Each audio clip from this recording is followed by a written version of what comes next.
Welcome, everybody. Welcome. Welcome to the IOM Pavilion. So happy to see so many of you here today on day 400 of your COP experience, or however long we've been here. I'm so pleased to be here to moderate this very exciting panel entitled Human Rights and Climate Justice, Latin America and Caribbean Perspectives on Human Mobility in Climate Adaptation and Loss and Damages. I just want to note that it's exciting to be here today to really zoom in on the experience of Latin America. The region, Latin America and the Caribbean, has really been on the forefront from where I sit in really trying to push for the inclusion of trying to understand the way in which human mobility and immobility play a role in adaptation and the push for loss and damages work. And so I personally am very excited to understand from these experts on this panel how they are working on these issues and exploring them. And in particular, I want to sort of unpack the title that we're about to dive into here, the intersection between climate justice and human rights. And I think it's a really interesting angle to be thinking about human rights, which, forgive me, but I'm a human rights law professor. Human rights, as we all know, are obligations incumbent upon governments to protect the people within their borders. And I think it's a really interesting tension and a really interesting question to be exploring. How do we think about these obligations that a state has vis-a-vis the people inside its borders to protect their human rights, and how can that interplay with these international conversations around adaptation, around loss and damages, and in particular climate justice, this notion that different communities and different states are impacted differently by the climate crisis, and with the implication that therefore there might be obligations or encouragement to support the adaptation journeys of different communities and different states. So I'm interested to understand better how human rights can be upheld and uplifted in the context of the COP conversation around loss and damages. So with that, I'm honored to introduce Assistant Secretary Rina Galani, and I'm welcoming you to the stage as I make the introduction. Assistant Secretary General Rina Galani is the Climate Crisis Coordinator for the El Niño La Niña response since January 2024. Ms. Galani brings to the position more than 25 years of experience in international affairs, including in the fields of humanitarian law, development, refugee rights, and human rights. Thank you so much for being here with us. Thanks. Thank you. Thank you very, very much, and I'm really honored to be here with this distinguished panel. So I'm going to zoom out a bit and frame the context around the climate angle, but I'm going to find it very, very interesting to listen to the focus on the human rights dimension. So thank you, IOM, for the kind invitation to come and speak. Look, I have been working in the humanitarian field for 25, almost 30 years. And when I first started working, and until fairly recently, it was mostly that people flee a context or move from a place because of conflict. And increasingly now, and unfortunately, it is because of climate. And I've just been spending a lot of time in Asia. We'll be going to Latin America next month, and also in Southern Africa. And people are on the move, and it's because, and even in Somalia last year, famine was looming, but it was because of climate in those contexts. So I want to share just a few context framing things. Firstly, as we walk around this hallway, I shouldn't have to say it, but I am going to say it. The climate crisis is not a distant threat. It's a reality on the ground today for these communities. And the reason we need to keep saying it, because there are going to be extraordinary times ahead of us, and we will need to keep pushing that agenda, that it's here and it's now. In the last 5 years, more than 1.6 billion people were impacted by weather-related hazards, most of them women and children. This is an increase of 35% in the last couple of decades, and by 2050 we could see 10 hazards a week if things continue down the trajectory. Second, we know that the impact is massive, and though hazards are the face of the climate crisis, the underlying factors are multiple. We know that, for example, the potential loss, in Africa, we're looking at 5 to 15% of GDP being lost. And then, of course, we talk about livelihoods and the impact on social services, education, and abuse. And I've unfortunately seen a huge pivot in terms of women's rights and abuse against women due to the stress and the strains. Third, while climate will affect all of us, we know it's the poorest and the most vulnerable that pay the highest price. Climate change is caused by the rich and paid by the poor. Low-income countries contribute the least, and we know the figures there, yet they are only receiving a fraction of the finances. Fourth, crisis rarely travels alone. Most of the people I've met are facing the multiple overlapping crises, and we see this also in parts of Latin America and the Caribbean. 15 out of 20 countries that are most vulnerable to climate change meet the World Bank classification for fragile or conflict affected, and 13 of them are facing a humanitarian crisis. And we know that the repeated cycles are increasing in severity, but also timeframes. And now with La Nina coming, we're expecting even shorter timeframes from the El Nino recovery. I will now turn a little bit to Latin America and Caribbean. All of these factors are at play, as you experts know. The last 2 years have been exceptionally disastrous across the region. El Nino and now La Nina are exacerbate the climate crisis and have caused successive waves of extreme heat, droughts, floods, and wildfires across the region. More than 2 million people were displaced. 13 million people face crisis levels of food insecurity, and cases of dengue reached a new record. WMO estimated the loss and damage for such events at $21 billion, roughly the entire GDP of Jamaica. But Latin America and Caribbean are also the beacon of hope, innovation, and resilience, and we have a lot to learn from their examples about integrating human mobility, human rights, and climate strategies. So let me offer and frame a few of those opportunities. First, we should reaffirm our commitment to human rights and international law more broadly. We are seeing it come under attack everywhere, and it's now more important than ever we ring-fence the achievements of the last decades and ensure that the human rights frame the discussion. So this discussion is extremely important. In Latin America, the Inter-American Court and Commission on Human Rights are already paving an inspiring way forward. Second, we must redouble our efforts to address the root causes by strengthening disaster risk reduction and climate adaptation to minimize the pressures on people to leave their homes while also upholding their right to leave. This includes more investments in the full spectrum, from early warning and preparedness to response, resilience, and recovery. All too often in countries, we're just seeing one piece of it and the rest is missing. And now is the time to speed that up. We know the returns are really good, and it makes a sensible business case model, not only a human rights model. And third, we must ensure that people already on the move, for whatever reason, are protected and their rights respected. Unfortunately, being a refugee, being displaced, or being a migrant on the move multiplies the wide range of threats, and I'm sure we'll talk more about that. Fourth, we must continue to push more effective and equitable climate finance that meets the urgent needs of adaptation and loss and damage for vulnerable communities. Again, the region is leading the way. The new reiteration of the Bridgetown Initiative, which the UN Secretary General has spoken frequently about, deserves full support. In addition, the Warsaw International Mechanism for Loss and Damage and the recently established Fund for Responding to Loss and Damage, which we will hear more about, I imagine. And also it's great to see you here. The Santiago Network, of course, is an important initiative. Fifth, we need to get serious about investing in women and girls. Not only are they disproportionately affected, we are not going to address the climate crisis or have solutions to human mobility in a human rights matter without this.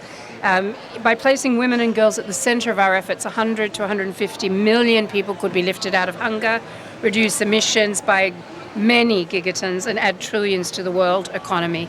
Not only is it the right thing to do, it's the smart thing. So lastly, today's discussion provides a unique opportunity to fully integrate human mobility and human rights into climate strategies, drawing on the region's successes and insights. So we look forward to this valuable discussion. Thank you.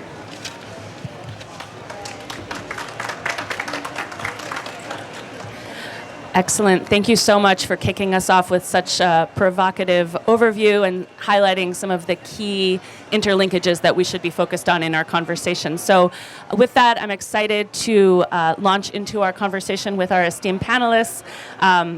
Starting over on my far right, I'll just introduce Stuart McGuinness, Deputy Director for the IUCN, which is the International Union of Conservation of Nature. To his left is Paula Gaviria Bentancur, Special Rapporteur on the Rights of IDPs, Internally Displaced People. And to her left is Carolina Fuentes, Director of the Santiago Network on Loss and Damages. Thank you so much for being here to each of you. We're going to start off with a few questions for each of the panelists, and then I know that we will have time for some questions at the end, so please would be very eager to have questions from the audience as we finish up. But Special Rapporteur Gaviria Bentancur, I'd like to start by turning to you. The presentation from Assistant Secretary Gailani has evidenced the extent to which Latin America and the Caribbean are kind of at the forefront of both some of the challenges of the climate crisis, but also, as you mentioned, some of the opportunities to really think in a very concrete and creative way about the intersections between climate mobility, climate justice, and human rights. So with that, I'd be curious to hear your insights vis-a-vis internally displaced populations, which of course we know are the majority of people impacted by climate mobility are initially internally displaced. What do you see some of the biggest challenges in protecting the rights of internally displaced people? And at a higher level, since we're here at COP, do you see any ways in which the loss and damages process might serve to present opportunities that would make progress on the advancement of human rights in the region? Thank you very much for having me here. And I was listening very carefully to the Assistant Secretary General, Rina. Hi, Robert. And I was pretty much agreeing with everything that you said and having just to reinforce every message that you sent today. Extraordinary times, definitely, and extraordinary times for the Americas, because we're in this panel talking about the region in particular, right? So the World Bank has estimated as many as 17 million, people that could be internally displaced by 2050 because of climate change and natural disasters. So this underscores obviously the emergency and the urgency of measures to address this crisis. And I just wanted to say, related to the question, that the relationship between climate change and displacement is obviously complex. And it is important to stress that there is no direct causality between climate change and displacement. Rather, people are forced to leave their homes when they are exposed to a climate-related natural hazard and are too vulnerable to withstand and cope with its impacts and following damages. And displacement in the context of disaster and adverse effects, already Rina mentioned it, are obviously multi-causal. And adding to the complexity in our region, climate change overlaps, as you perfectly put it, or interact with other drivers. And in our regions, we have obviously development-driven projects because of extractive industry that we haven't been able to manage to do that right. Even though we have many business and human rights plans and everything, we've been also we've been innovative in that way in the region, but we are also struggling with those. We also have the generalized violence, as we all know, stemming from the activities of criminal organizations or non-state armed groups, and we also have some conflict ongoing in some regions. I would have to say in my country, even though we've made peace with one of the most long-standing armed groups. So these dynamics underscore obviously the need for a comprehensive and rights approach, based approach to human mobility.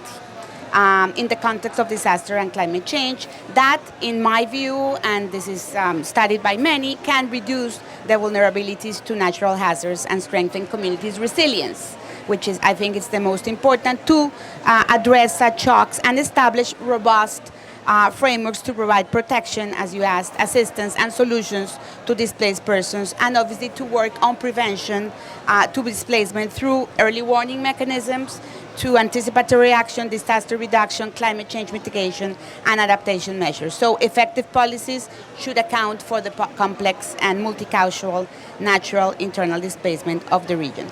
And I have to say, I can share this, I am always talking about the good examples of Latin America. Obviously, I come from Colombia. Rinal said beacon of hope.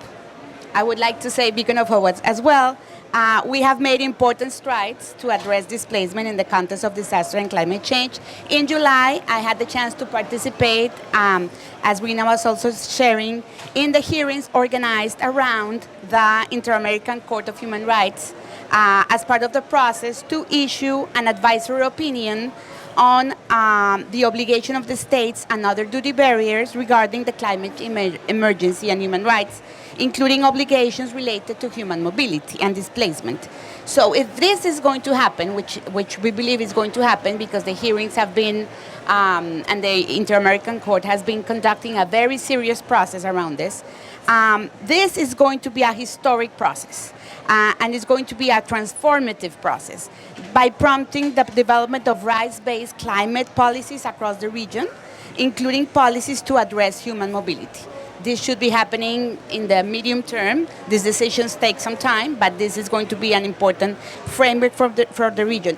Also, the Cartagena Plus 40 process around the declaration of Cartagena declaration is also very engaged in the human mobility around the context of disaster and displacement. It had a particular consultation on the topic in Colombia, with very important discussions around this, and I'm sure that the final conclusions of the Cartagena Plus 40, which is about to happen very soon, and the plan of action resulting from these conclusions is going to provide as well a revitalized framework for the states around protection for climate mobility around this issue. So we are looking forward to important regional frameworks and decisions around this.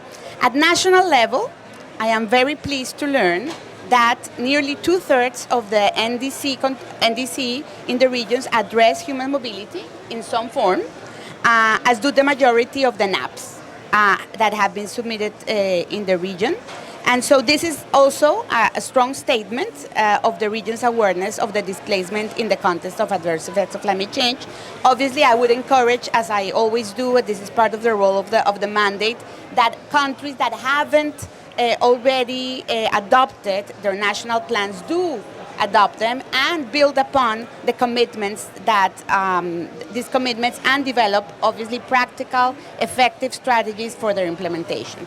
The other thing that I am very engaged in is the work of different countries, several countries in the region that have adopted national and subnational laws and policies on specifically addressing human rights of the IDPs. However, these policies are very fragmented. They don't address all the drivers. Either they address the drivers of disaster and climate change, very few, or they address the conflict and violence. So the call is for more comprehensive laws that address the whole spectrum. For example, in Brazil, the Senate is now working after the Rio do Sul catastrophes happening recently. The Senate is working on a comprehensive law that addresses all the drivers of displacement. You know, they had some laws addressing disaster, but now they are aware that they have to address all the drivers because they are overlapping, as we were saying at the beginning. So Brazil is a good example of ways of moving forward. However, I just want to finish with two things. One, implementation. You were talking about resources. So the big thing in the Americas for all these frameworks is lack of capacity, lack of resources to implement all these good policies or policies that could be improved, but we could say good policies. So many states are dealing with poverty, inequality, political instability, and other challenges that limited their ability, or maybe we could say their willingness to prioritize climate change and displacement laws and policies. So I would urge the effective use of technical assistance, as you mentioned, Rina, to catalyze support like the Santiago Network and other climate finance provided through the Fund of Loss and Damage that we will hear about, as you were saying. And lastly, as you were arguing, that's what I was saying, that the line of presentation is the same, special vulnerable people. So I said in the region, we are a very unequal region, one of the most unequal regions in the world. So you cannot address these issues without understanding the exacerbated existing inequalities on particular population, especially women and girls, but also people that have faced discrimination, like LGBTQ plus persons, older persons, indigenous people, people of Afro-descendant, peasants, people with disabilities, migrants, people with refugees, all these compounded vulnerabilities that are present in a region. So it's imperative that all these laws, all these investments take into account these multi-causal and multi-diverse vulnerabilities. And finally, the implementation of these laws have to be effective. There have to be follow-up, measure of progress. So any implementation shows to the people that their dignity and their rights are being materialized in effective and dignified manners. Thank you. Thank you so much. As I'm listening to you, I was almost starting to see like this matrix of different levels of protection and engagement. You talked about work that's happening at the regional level, and we can look for the decisions coming from the Inter-American Court hopefully in a few months, from the Cartagena Plus 40, which these announcements will come in early December, and then also sort of coming down to the state level. It's very exciting to hear about these advancements in different regions in Brazil and different state level protections that are being implemented, and then how they, of course, ladder up to the conversations we're having here at the international level. So thank you so much for that very comprehensive overview. I'd like to turn now to Stuart McGuinness from the IUCN. The Special Rapporteur ended her comments with a reference to the need to include voices of affected communities and local participation as a key factor that needs to be included in all of this work on climate mobility and human rights. And as we know, this year has really marked a year in which we're seeing 3 different COPs focusing on these questions, right? We had Cali last month. We're now here in Baku and in Riyadh next month, whatever month we're in right now. Thinking about, in all of these COPs, there's this line of how do we think about the involvement of affected communities, of most vulnerable communities. And so I'm interested to hear from you, please. When you look at these global frameworks that are being advanced at the COPs, what are you thinking of as key indicators that we should be looking for of how is participation of affected communities being demonstrated? How can we look at what's happening at these COPs and really understand, are we doing a sufficient enough job of bringing in participation of affected communities as a key concern in these conversations? Okay, thanks very much. Maybe to zoom out a little bit first of all, and then to focus down. I would say one of the real challenges we have had as a global community over, decades has been an approach of trying to solve one problem at a time. We focus on, if it was, let's say, agricultural production, you focus on that, we don't actually worry about what the other consequences are. And so what has actually happened is we've focused on problem solving and exacerbating 2 or 3 problems left behind. I think this is particularly important from a rights perspective because rights will always fall out on that. It'll be a focus on let's get X done, and as those problems get exacerbated, and I'll elaborate on that in a little minute. I think one of the key issues, first of all, is really trying to understand. Paula, you mentioned this actually about the comprehensive laws. We need to start to have much more integrated perspectives on that.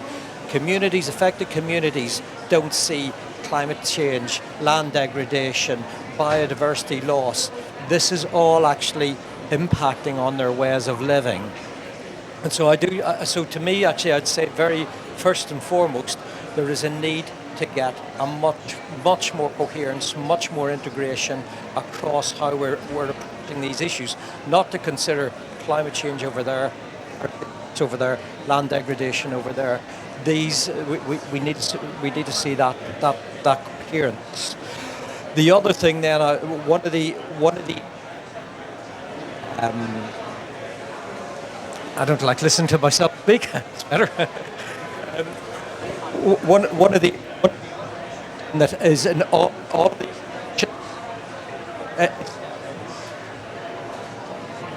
we have obviously they are sticking points. It's the reason they did not finish. Okay, sorry. Is that better? Can you hear me? Okay, thanks. So the issue of finance. And often, a lot of these times, there is well, number one, it's how are we going to mobilize the private sector? But I'd say there's a bigger question, and IUCN has reflected this in its position paper. We still need to see, for these regions, for these communities, significant allocations of grants and concessional funding. It can't just be all based on generating debt that the private sector will go. I think there's another challenge that we actually need to look at is how does this fit in the bigger financial flows? I heard yesterday, 2023, 1.1 trillion was invested in oil and gas infrastructure. That doesn't actually show a rapid progress towards decarbonisation, as far as I'm concerned. So I think there are several of these big factors that really actually determine outcomes when it comes to community. One other word on finance: a lot of the issues about there's a lot of discussion around innovative finance, how we can get blended finance, there is not enough on inclusive finance. How do we actually recognise the agency and the empowerment of communities, of affected people, and get, without mediating those through several layers of bureaucracy, how do we actually get this resources to that? And certainly this is an issue that we have been working with our Indigenous peoples members on to really try and profile this, that we need to create new mechanisms. So we've just launched a new initiative called the Penong Initiative. It's co-designed with our Indigenous peoples members and the International Indigenous Forum on Biodiversity to really try and find new mechanisms on that. Couple of other things just to mention. There's also actually, I do still think we need to. It comes back to this issue of comprehensiveness and comprehensiveness of our understanding. We need more knowledge. We need more data, and we need to get that right into the right people's hands. We have, when we talk about displaced populations being driven by usually extreme weather events. Yes, that's really serious, but it's not just extreme weather events. 2 days ago, we launched a reassessment of the decline of the extinction risk of coral species. There is now, the last time we did an assessment, 30% of coral species were at risk. It's now 44%. Of all the taxonomic groups we look at, this is the most precipitous. And you may say, well, so what? Well, 25% of marine life is based around coral ecosystems. This isn't just a collapse of biodiversity in some sort of rarefied sense. This impacts the lives of local communities. This will have a significant impact on that as well. So we need to start to be able to build that into our considerations as well. And then finally, actually, I want to go back to what Assistant Secretary General Rina said on gender, because I think this is another, again, joining these dots. A couple of years ago, we did a systematic look at environmental management and gender-based violence, and we can see that this is not just happen chancer. Okay, it's systematic. The more there is disputes over resources and environment, the more you see a systematic rise of gender-based violence, and gender-based violence being used as a vehicle for different power interests to come into play. So again, I think this, I really would just echo this issue as well, of a real focus on women and girls and how that is actually considered in this. So I suppose in summary, I would say we need to start to have a more comprehensive view on this. We need to see the biodiversity crisis, the climate crisis, the land degradation crisis that these three conventions deal with are interrelated. They're also human rights underpins this as a common thread, and we need to start. I want to come back, Paula, to you, maybe conclude with your point. We then need to see comprehensive strategies and laws that actually deal with this in a coherent way, rather than trying to pick these issues off one at a time. Thanks.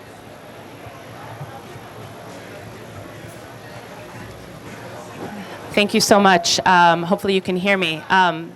Stuart, thank you. I feel like each of the panelists that have spoken so far are sort of creating these visuals in my head for me, and I really appreciate it. I really appreciate the sort of the interconnectedness metaphor that you described, and maybe it's my lack of knowledge about the work, the conservation of nature work, but I mean, I think that this visual that you're creating here of like the degradation of the coral population, how that affects marine populations, and then how it affects human populations, it's all obviously interconnected, and we need to do a much better job of creating systems, policies, and laws that see that interconnectedness. So thank you for your work showing us that. I'll turn now to Director Fuentes. Thank you for being here. You direct the Santiago Network on Loss and Damages, and I hope you will zoom out a bit and share a bit for all of us what the work is of the Santiago Network and how it connects to the loss and damages processes here at COP. But of course, we do know the basics, that it has been set up to, quote, catalyze the technical assistance of relevant organizations, bodies, networks, and experts for the implementation of relevant approaches for averting, minimizing, and addressing loss and damages. So we know that the Santiago Network is meant to be provide technical expertise. So I wonder if you could speak a little bit about what role you see the network playing in helping facilitate the support and the enjoyment of human rights for affected populations, recognizing, of course, that it is the states themselves that must protect human rights. Many thanks, Shanna, and thank you also for the invitation to this important event. I'm very happy also to join forces here with our speakers and panelists, and also to come after them, because now I would like also to focus on how we can provide a response and focus also on the solutions for addressing loss and damage, and also having that community, people-centered approach at the heart of our actions to address loss and damage. Please allow me now to go more in detail also into the specific role of the Santiago Network, also acknowledging, first of all, as mentioned by ASG, Mrs. Rina Gelani, that the impacts of climate change are not a distant threat, but rather a reality on the ground. And that is the case for different regions in the world, and of course the case for Latin America and the Caribbean. There is also a recognition that the distribution of the impacts and the experience of the impact is not equal. So we need also to come up with region-specific responses that really cater for the priorities and needs of specific countries and specific regions. The Santiago Network has been created also with a mandate to catalyze technical assistance to support vulnerable developing countries and vulnerable communities to address and respond to loss and damage. We have also at the heart of our mandate the recognition that there is a need also to be country, community, and region specific, so we can really understand the needs, and based on that, provide technical assistance that is tailored also to address those priorities. As part of that, we are demand-driven, and we are centered also on the requests coming from countries, but also requests coming from communities. So now also that the conversation was noting how important it is to be inclusive and community-based, that is also at the core of the Santiago Network, making sure that we can provide support that is aligned with national priorities, but also making sure that communities can submit direct requests to the Santiago Network. That is one of our unique features. We can have a community or a community-based entity making a direct request of technical assistance support to the network. We are also very interested in making sure that there is impact in terms of the requests which are submitted to the network, and that we are not working on isolated technical assistance support, but rather on a response that is aligned with national priorities, and also that can add to long-term building, long-term resilience. Now, when it comes to our catalytic role, we mobilize also a diverse network of organizations, bodies, experts, and networks that have expertise and capacity on providing technical assistance for loss and damage. That is also one of the key features that we have, the diversity of our network. Now, precisely, we have a call for expressions of interest, and that also taps into local and community-based capacity. That is also important for us, that we can mobilize the strength of international and regional organizations, but also of local and community-based organizations. I'm very pleased also to see here at COP some of the organizations and some of the experts which are part of our network. We have an initial set of members to the network, and we are planning also to receive more expressions of interest on the way forward. Said that, also for us it's important to make that matchmaking between the demand side and the supply side, and to support countries and vulnerable communities in making sure that they come up with requests that really address their needs in a comprehensive manner. For that, also we're focusing on the demand side and making sure that there is an understanding on how best to address the vulnerabilities and the impacts of loss and damage. Human rights, as has been noted, cuts across all the different spectrum of impacts of climate change, and is also one of the entry points and of the framing concepts for countries and vulnerable communities to be able to come up with a comprehensive response. The extent to which the Santiago Network can enhance the capacity and the resilience of communities will be also the extent to which communities and countries will be able also to provide for human rights. Now also moving on how this works in practice, countries and vulnerable communities can submit a request directly to the Santiago Network.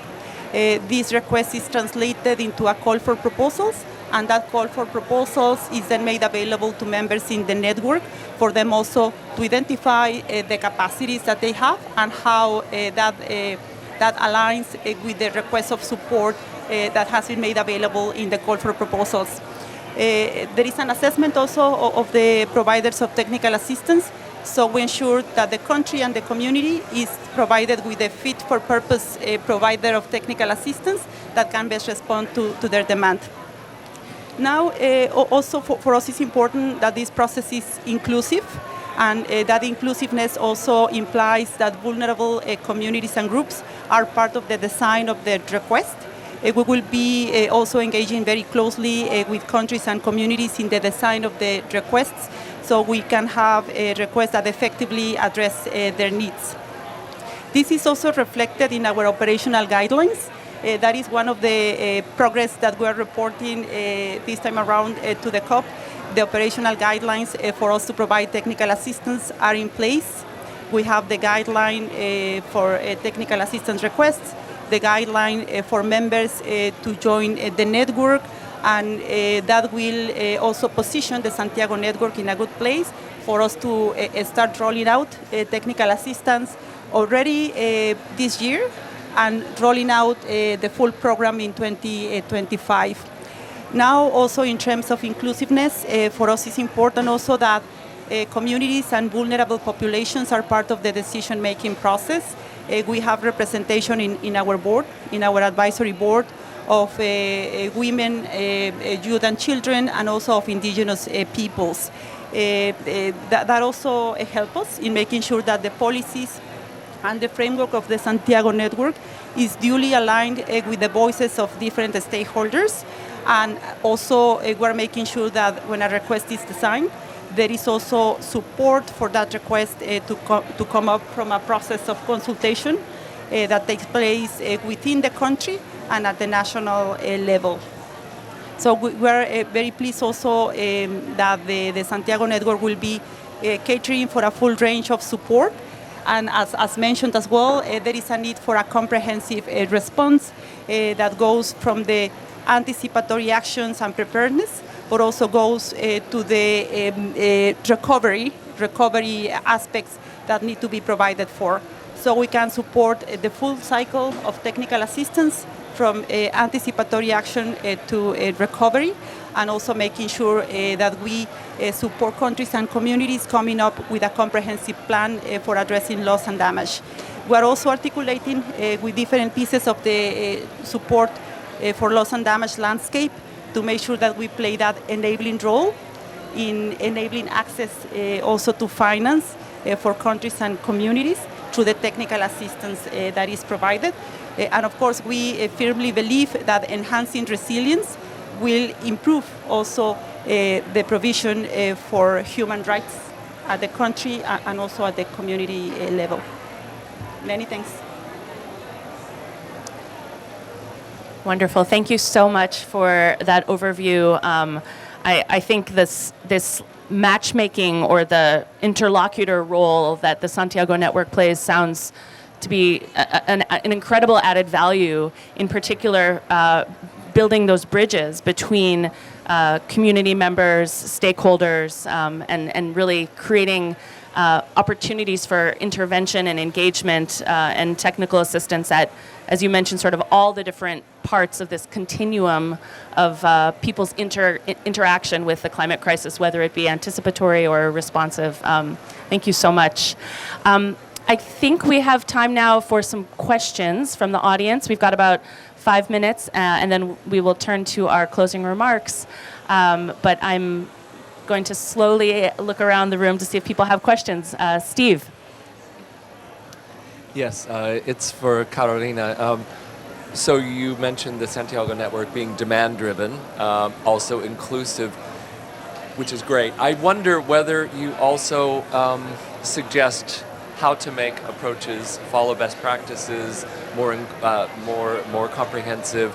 For example, if a request comes through where there might be a human rights opportunity that hasn't been articulated, would the Santiago Network or your partner step in with a recommendation?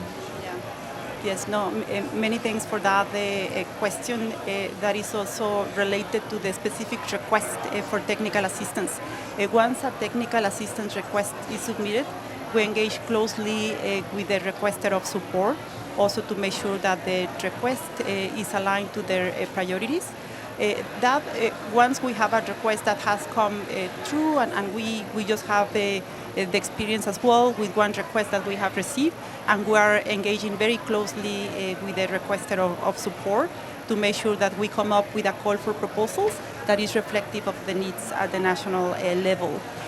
We have also plans to engage with the potential requesters earlier, so before the request is designed, they are duly informed and made aware of how they can have a request that is more aligned and more and that is richer in terms of addressing their priorities and their needs.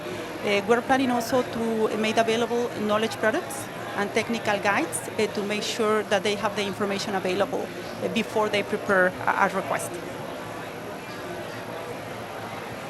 Yes, please. Hi everyone. Uh, my name is Nikilipi. I'm from Panama. Actually, just listening a little bit. Actually, one of my community moved this year to mainland, and there was a big issue between both sides. Let's say from the government side and like our side, and the miscommunication. And now we are talking about human rights and indigenous people's rights, and how we have to be considerate in all the planning before to start. So I don't know if there is any example in the region or that I could like see at least to say, look, this is the best example to do it, how to do it. Like we're talking about loss and damage. Yeah, I think it's a way behind. Still, we need to push harder. While we are talking at this level in the base, in the communities, we are actually already having those kind of impacts. So I don't know if there is any example in the region that I could check out. If you know, this is one of the cases that you can check because okay, we move, and the adaptation process is gonna take a long time, or even the people they're going back to the island. So who knows? So we are just started a few months ago. So I don't know if there is any example in the region. Thank you. Thank you. I think perhaps the special rapporteur could speak up to this point regarding planned relocation and human rights. Thank you. No, I just wanted to thank you because your community was an example for my report, the report I presented to the Human Rights Council last June. Not as a perfect example, but as an example of a community-led process. You established a very important dialogue with the government. You were an example for me in the report as a participatory process, consultative process, as a way to really include the communities in their and hearing their voices. So we are monitoring how that's going to come out. We're looking forward for that planned relocation process to follow all the human right-based approaches that we are talking about, and to be an alternative for a real solution. Because what I speak about in the report is that a well-planned relocation with a real inclusive, consultative, participatory process that is financed all the way, not at the beginning, but all the way, and that requires a lot of resources and a lot of political will with a lot of actors, not only the government, the private sector, no? And the planned relocation is not only to relocate, the planned relocations is long-term, no? It's a plan that has a vision, a long-term vision. So we need the people to accompany the Guna community for a long time, no? Your plan, your life plan, to see if that can become a solution, no? So I just wanted to say that. And we took other examples, but your example for the time being is the one that stands as the one that the world should be looking at. I'm sorry, I don't have another one. Maybe you have another one. I was just going to ask, could you just remind us of the name of the community in case people in the audience are not familiar? The Guna people in Panama. You want to say the whole name, or it's the Guna people, right? How do you pronounce it? Guna. Yeah. Thank you. Obviously there are examples across the Pacific as well that are experts. There are deeper experts than I in this room on those issues. But I was just talking to someone about experiences in the Solomon Islands, across the world. So we can, but I do think that's an important area that we should all be thinking more about. Yeah, I was thinking in Latin America. There's also the Bosque in Mexico, the Cariaca in Panama, but strongly dedicated, inclusive as human rights based, the Guna. So far. We have a question in the second row here. Yes, good afternoon. I am Issa from Sierra Leone, West Africa, and one of the developing countries as well. And I'm the director for Development Induced Resettlement Programs, the National Development Induced Resettlement Programs. And it's a program that we brought into existence for the past 5 years. And this program concerns the issues that affect displacement of people and how we can resettle them adequately in terms of compensation, their livelihood restoration, and the rest of it. And I heard you talking about a lot of, migration issues, displacement issues, but I did not see anywhere you brought the issue out where we talk about, actual development-induced investment displacement. And in most developing countries, these are the major factor for migration from one location of community people to another. And then these are affected by mining activity, industrial activities, and the rest of it. And then most times the climate change issues or climate displacement, they are human activities that cause this through mining, industrial, and the rest of it. And then our approach is wherein we have entrenched, we established a policy, and then we entrenched that policy with a law, which it is one of the first law in the sub-region in Africa, which is the Development-Induced Resettlement Act, yes, 2023. And that act seeks to ensure that the community people who are affected by displacement are adequately resettled, their livelihood are improved, their economic livelihood are improved rather than impoverishing them. And then in all of the discussions here, we tend to forget about this internal migration, and that is being caused by investment activities, infrastructural development, and the rest of it. So for us in Sierra Leone, our approach we used, because a policy is just a mere document to some extent, but if you entrench it in a law and it becomes a law and people who abide by this, say for example the proponent, we ensure that the proponent, before commencing any activity, if it is mining activity, they would have to prepare a resettlement action plan or resettlement management plan in the standard, using the IFC standards, that they ensure they resettle the people adequately before commencing their activities. And it's by law. If you do not, then you will not commence your work. Because the aftermath is that if you do not resettle them adequately, they will come back to this community and then affect your operations. And then it causes a lot of damages to the people, their livelihood, restoration programs, and the rest of it. So it sounds maybe, may I turn that into a question? I think it sounds Definitely. it sounds to me like you're highlighting the ways in which human activity, and we know from climate change to these types of interventions, including quote-unquote development activities that cause a lot of have a migration detrimental issues. Yeah. impact on human. So what is your role in, say for example, madam, what do you play in that specific area to ensure that people, the affected communities, are really participating in those activities for their livelihood restoration programs and the rest of it? Because that's very key. Many thanks for raising that point, and it is certainly a point that requires greater visibility, internal displacement. Just yesterday, I was engaging also in a conversation on internal displacement, and the numbers are really concerning. 76 million people are internally displaced. And this is, of course, a combination of both climate-induced but also development drivers for internal displacement. It is often also difficult to have a clear-cut line between the internal displacement that is produced and induced by climate impacts, and also that is induced more for development and productive activities. Because there is always, or most of times, a combination. There is a need also for us to understand that better, how that interaction takes place, climate-induced and also development-induced displacement.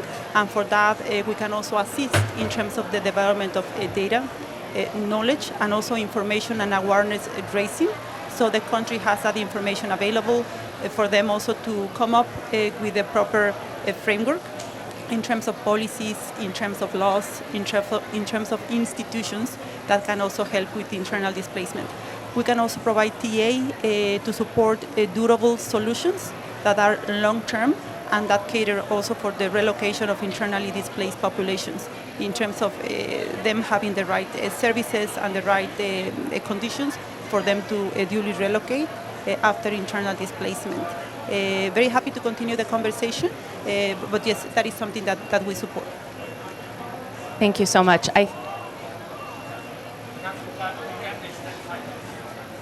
Okay. I can't hear you, but I think we have time for one more comment. Yes. No, I just want to stress that people have the right to stay. That is so important. And indigenous people with a great attachment to their lands because of all the relationship they have with that, the history, the traditional attachment, they have a right to stay. That's the first and outmost important right, okay? So in these projects, the free prior consent is very, very important. That's the first thing, and it's highlighted in my report. So if that's not happening, and if the planned relocation is not right-based and doesn't have all the conditions in the relocation place that I have stressed for that livelihood to be rebuilt, and for that vision of how this community wants to rebuild their future, that can become an arbitrary displacement. That is illegal, okay? So we're not talking about anything. We are talking about a crime, okay? So I commend you for what you're doing. It's very, very important, but I just wanted to stress that out, no? This is not something that, this is very serious. Planned relocations badly done without all these requirements can become arbitrary displacement. And this is increasing in many parts of the world, as you're saying. And I just wanted to say the Special Rapporteur on Housing is working on some guidelines in these particular situations when displacement is caused by development and extractive projects. So just to look at those. Could we pass the microphone to Stuart for a last comment? Thank you. Yeah, I just want to actually build on what Paula was saying as well. And conservation actually has got a long history in this, and somewhat inglorious history. As we decolonize conservation now, which I'm very happy to say, I think we're starting to see that progress. I really want to bring this point that Paula said is, first of all, you've got a right to stay. And actually the opportunities, I think one of the things that we've been working on, particularly working with our Indigenous peoples members on, is actually recognising and equipping and supporting the agency of communities to be able to take action in the location where they are.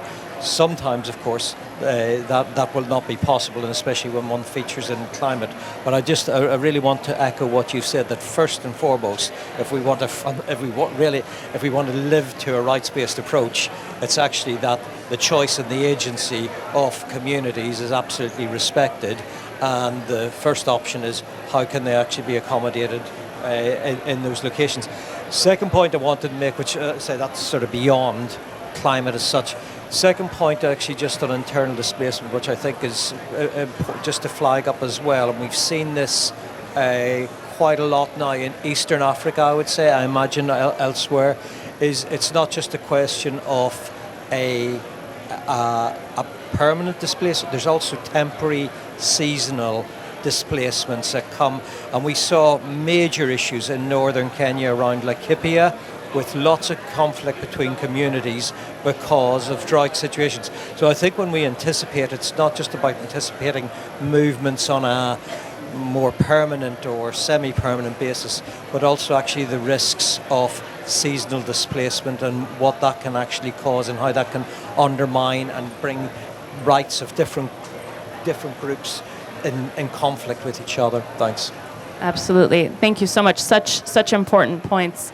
I'm really honored now. We're going to invite Yemi Knight to the stage for some closing remarks.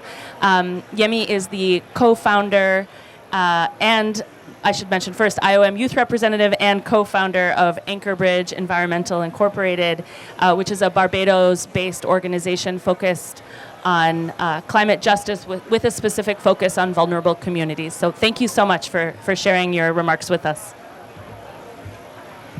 Hi everyone, can you hear me? It was my intention to introduce myself, but you did a pretty good job. So I'm just going to jump right into it.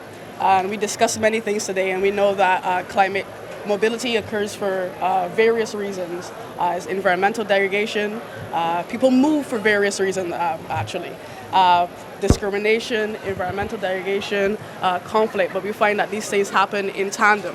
I have a personal story where I moved because I experienced discrimination, and there weren't enough social services to protect the community that I'm a part of. But I also want to touch on climate immobility and how that affects people. So we saw examples of indigenous communities in Trinidad, Guyana, Suriname, who find themselves not being able to move between countries, usually through their usual ancestral pathways, because they lack documentation within the countries, which inhibits them from moving freely from place to place. I also want to touch on undocumented migrants. We saw issues with people in Abaco, Haitians specifically, who didn't seek help because they feared being discriminated against when the hurricane hit Abaco. I also want to talk about how queer communities in St. Vincent, instead of moving to the main island in St. Vincent, they stayed in their small countries because they were afraid of discrimination by the disaster response teams. So those are examples of climate. Sorry guys, I'm very, very, very, very nervous right now. And so please bear with me. Please bear with me.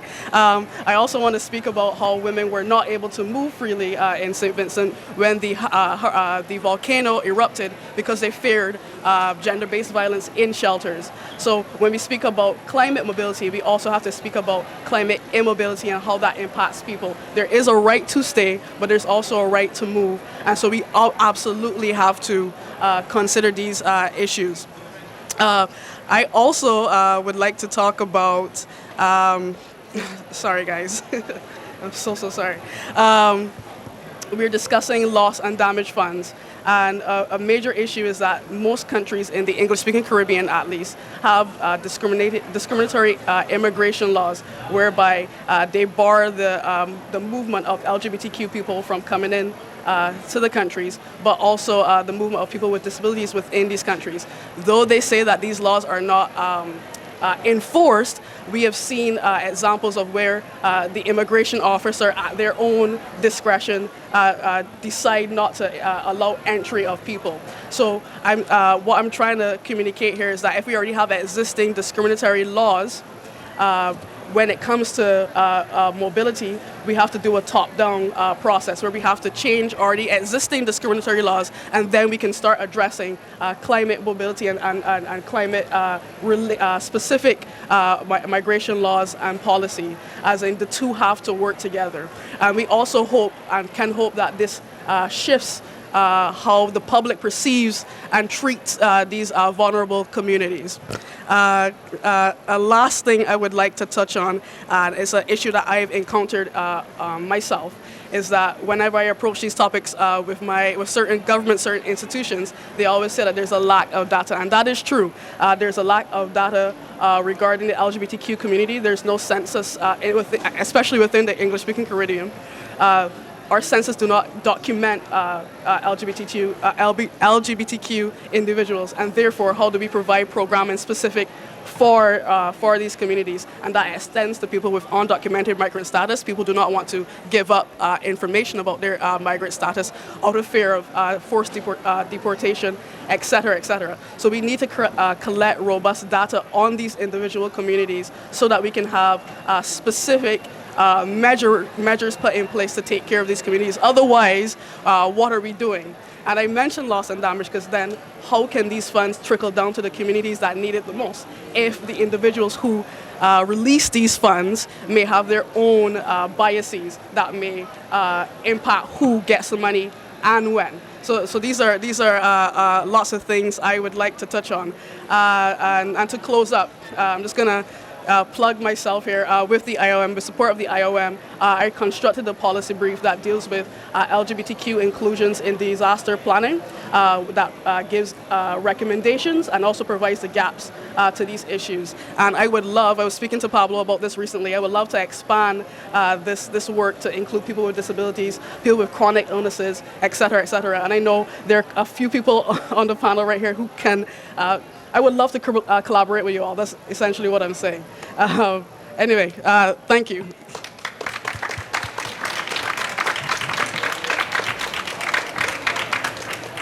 Thank you, Yemi, for those incredibly beautiful, personal, and eloquent remarks. It seems like you do this every day, and I think that probably my panelists here would be really privileged and excited to collaborate with you, so thank you for that. And thank you to all of these panelists. I think that the themes that you've elucidated through this conversation have been incredibly important. I'm taking away this need for greater connectivity, greater recognition of the interconnectedness between all of these systems, the technical capacity, the human rights system, the conservation systems, and I'm very grateful for all that we've been able to talk about today. So please join me in a round of applause. Thank you so much.